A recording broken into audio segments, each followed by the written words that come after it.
Salut les amis, j'espère que vous allez bien. Alors ce matin j'ai fait une vidéo dans laquelle je parlais un peu du comportement des Africains.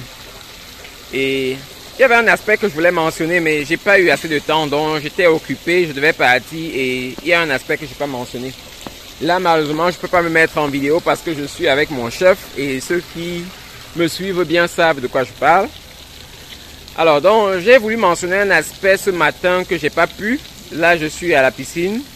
Et je préfère en parler avant d'oublier parce qu'il y a des aspects parfois, j'y pense et j'oublie rapidement quoi. Donc c'est un peu ça, je préfère en parler maintenant. Vous entendez les cris et les connaisseurs comprennent. Donc en fait c'est quoi? En fait c'est que vous savez que le Tchad après le fait que les États-Unis ont suspendu les voyages aux États-Unis pour les Tchadiens, le Tchad a répliqué. Donc le Tchad, ce pays d'Afrique que vous connaissez bien, si vous êtes africain, je pense que la plupart des Africains connaissent. Le Tchad a donc rapidement répliqué quoi, a répliqué en imposant les visas aux Américains, non plutôt en supprimant les visas aux Américains.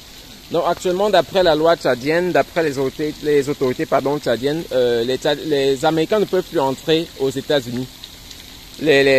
Au Tchad, pardon, les Américains ne peuvent plus entrer au Tchad parce que ils ont appliqué la loi de la réciprocité, quoi, la réciprocité de visa. Il y a un pays, parce que je vous ai toujours dit que j'ai vécu en Allemagne. Donc il y a un pays qui s'appelle la Turquie, vous connaissez bien la Turquie.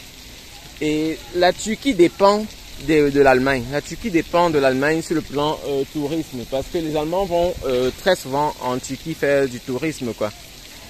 Et ce qu'il faut savoir, c'est que pour qu'un Turc entre en Allemagne, il lui faut un visa. Il lui faut un visa normal. Donc un visa, il faut demander un visa, attendre la procédure, attendre qu'elle soit validée, que la demande soit validée. Et là, vous pouvez entrer en Allemagne en tant que Turc, quoi. Cependant, pour les autres, pour les Allemands n'ont pas besoin d'avoir de permis, d'avoir de visa pour aller en Turquie. Et pourquoi la Turquie fait ça? La Turquie fait ça parce que c'est intéressant, parce qu'elle profite plus. Donc, elle pouvait imposer le visa aux Allemands, pardon. Elle pouvait imposer le visa aux Allemands, mais elle n'aurait pas beaucoup de profit, quoi. Elle n'aurait pas beaucoup de profit dans ce que les Allemands viennent dépenser en Turquie lorsqu'ils viennent en vacances, quoi. Ce qui est même curieux, c'est que pour un Allemand pour aller en Turquie, il a juste besoin de sa carte d'identité. Donc, la carte d'identité suffit pour aller en Turquie. Et non seulement la carte d'identité est suffisante, mais même si la carte d'identité est, est épuisée depuis au moins 6 mois. Si la carte d'identité est épuisée et que la durée d'épuisement est de maximum 6 mois, un Allemand peut entrer en Turquie. Et la Turquie fait ça donc pour davantage asseoir son tourisme et faire que l'argent entre en Turquie, quoi. Donc c'est un peu ça. Donc en général, il faut être très sage dans les décisions. Lorsque vous posez la question, par exemple ici aux États-Unis, lorsque vous demandez aux gens s'ils connaissent le Tchad, très peu de personnes connaissent le Tchad.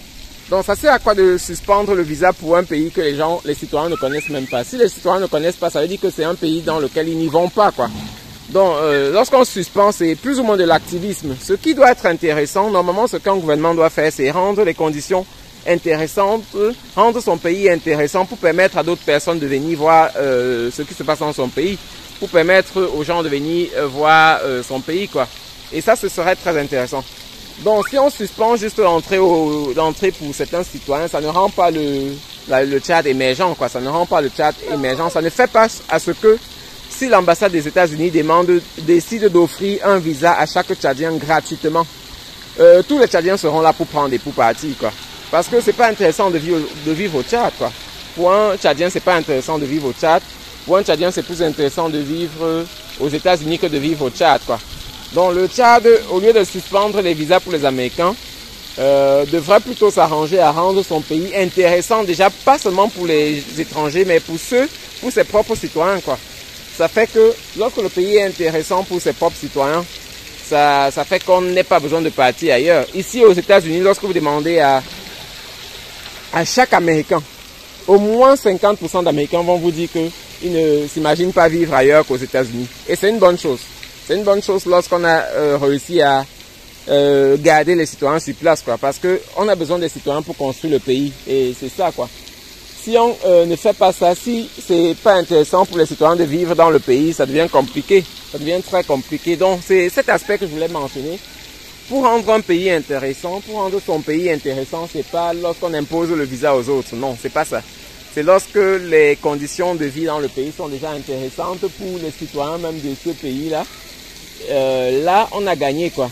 C'est-à-dire que on appelle quoi? Le Tchad peut imposer le visa même encore à tous les pays de l'Occident. Ça ne changera rien sur la situation du Tchad. Ça ne changera vraiment rien.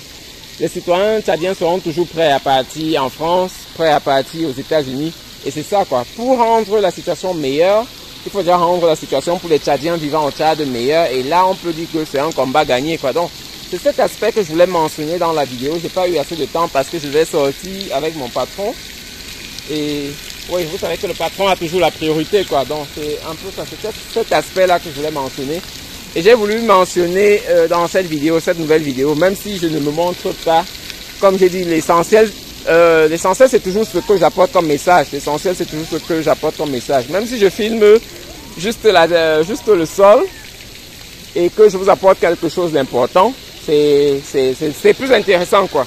Et aussi si vous avez des commentaires à faire là-dessus, si vous avez un avis contraire, dites-moi dans les commentaires, je suis prêt à discuter. Ce que je poste dans les vidéos, c'est pas l'évangile quoi, c'est pas l'évangile. Donc, et même l'évangile, parfois les façons de comprendre sont différentes quoi, puisque c'est pas nous qui avons écrit. Donc, on peut comprendre de plusieurs manières. C'est pour cela que c'est très intéressant de discuter avec les autres, de partager leur point de vue, du moins d'écouter leur point de vue, de discuter et de voir qu'est-ce qu'on peut tirer de meilleur quoi. C'est un peu ça. Donc, en tout cas, comme je dis. Et pas seulement pour le Tchad, pour tous les pays. Rendre un pays intéressant, c'est rendre les conditions de vie intéressantes pour les citoyens du pays. C'est pas imposer le visa à d'autres pays, ça ne change rien.